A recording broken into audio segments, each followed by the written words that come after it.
Hey, rail fans and model railroaders. Welcome to another episode of Getting Back on Track with Steve and Roxy. So, summer is coming in full force. It is so hot upstairs. We thought what better way to spend the day than down in the nice cool basement. So today, we're gonna get after painting that backdrop. Let's head on into the layout with Dad and see how that's gonna go. So our good friend over at Medline Falls Railroad had done a two-video tutorial on painting the backdrop. We liked this so well, and we've seen a lot of other modelers use the same technique. Now we want to do a combination. We're going to do some painted backdrop on one end. At the top of the peninsula, we're going to go ahead and put a printed backdrop in there because we want to be able to show a town and industrial going off in the distance. But for here, we think a painted backdrop along with landscape is going to be perfect. So to replicate the faraway hills, we're using a color called Arctic Sunrise that he got from Lowe's. Well, we did get a chip for that, but I found it was cheaper to go to Aces and they can match this color. So we're using an Ace brand Royal flat house paint, and we're going to go ahead and work on doing the faraway hills first. Now we just use a ordinary house painting brush for this, nothing special. So we just come in, we're gonna get some paint on here, and we already kind of traced the line approximately what we're looking for, and we're just gonna come along and start laying it in here. And we can see our lines kind of coming up and over.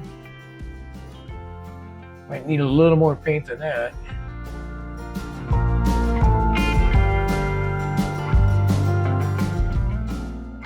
And we're just gonna kind of follow a little bit of a contour here coming up. So, and it doesn't have to be precise because it's far away. And if you look at the sky, you know that things far away are just somewhat blurry. So it doesn't have to be absolutely perfect. It's rare you're gonna come across instances where you have perfectly coned peaks. Now there are some, you get in Northern California, you've got several volcanoes and volcanic peaks that's gonna have some very cone shape, but most you'll see has some soft contours. They've been eroded by wind and rain over time. And other than rocky formations, it's all pretty smooth. So we're just gonna continue going just like that. We're gonna find our little areas. We're gonna come up in some spots and drop back down in others.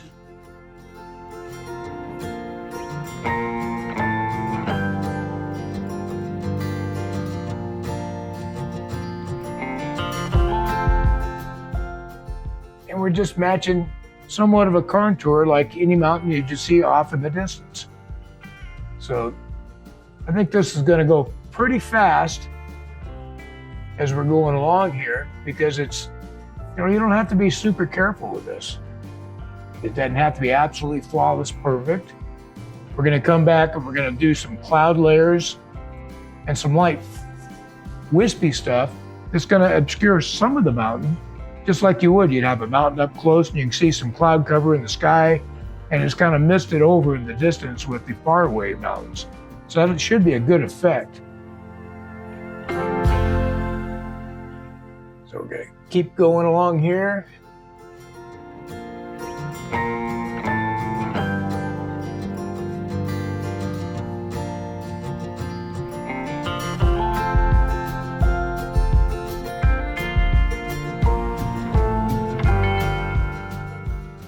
We want to make sure that we're keeping a nice solid line here.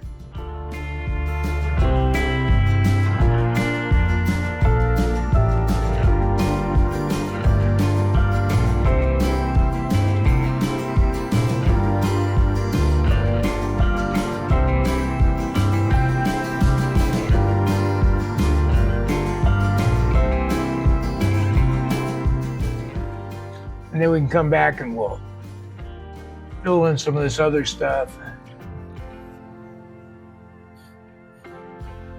And it looks a little light right now, but this definitely dries darker as you go. As you can see where it's already starting to dry somewhat. you can already see a bit of the difference in color.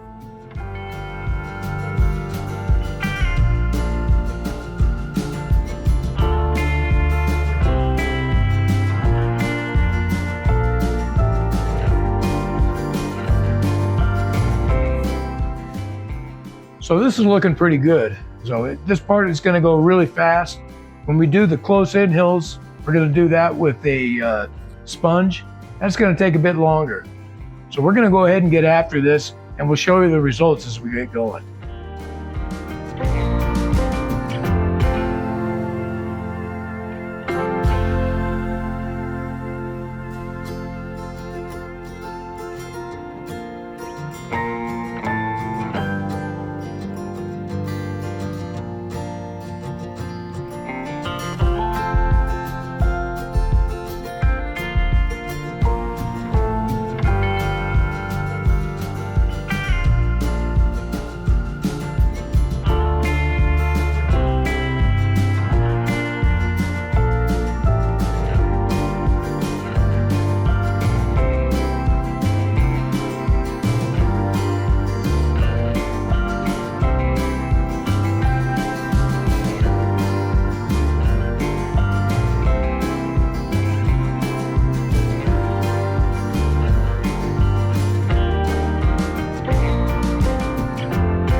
The next thing we're going to do is we're going to add some cloud layers over here.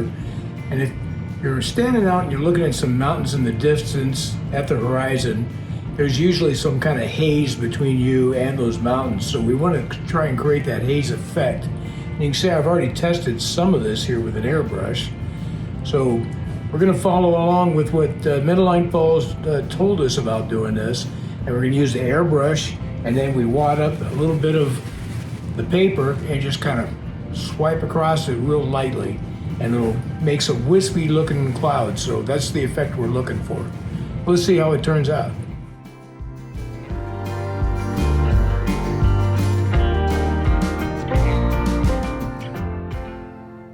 You want to be careful and don't get it too heavy, because we don't want big streaky areas, but we want some clouds kind of looking like they're spreading out a little bit. Yeah, I think I'm kind of liking that. Stand back and look at it. It just looks like some clouds floating along there. It's not heavy.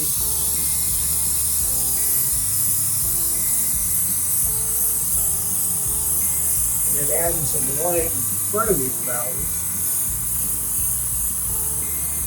should make it appear even further distance I'm taking. The paint I'm using, I turned out pretty good. It's pretty light.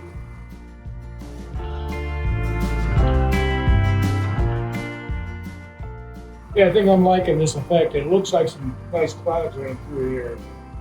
So I'm going to continue on. We'll see if we can get the rest of this all done up, and then we can get off onto the near mountains.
Well, there you go. We're finally getting down to doing some scenic work by starting painting on that backdrop. So we got in there, we painted out in the faraway mountains, and then Dad got out the airbrush and added a haze that helped push those mountains further into the backdrop. So we want to give a big shout out to Medellin Falls Railroad for providing such great tutorials that were so easy to follow and are producing great results.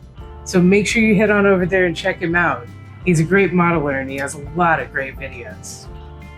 But in the meantime, you guys have a good time running your trains, working on your layouts. Make sure you like and subscribe so you're notified of our next video. And we'll see you back here again on Getting Back on Track with Steve And Roxy. Bye, guys. Bye, all.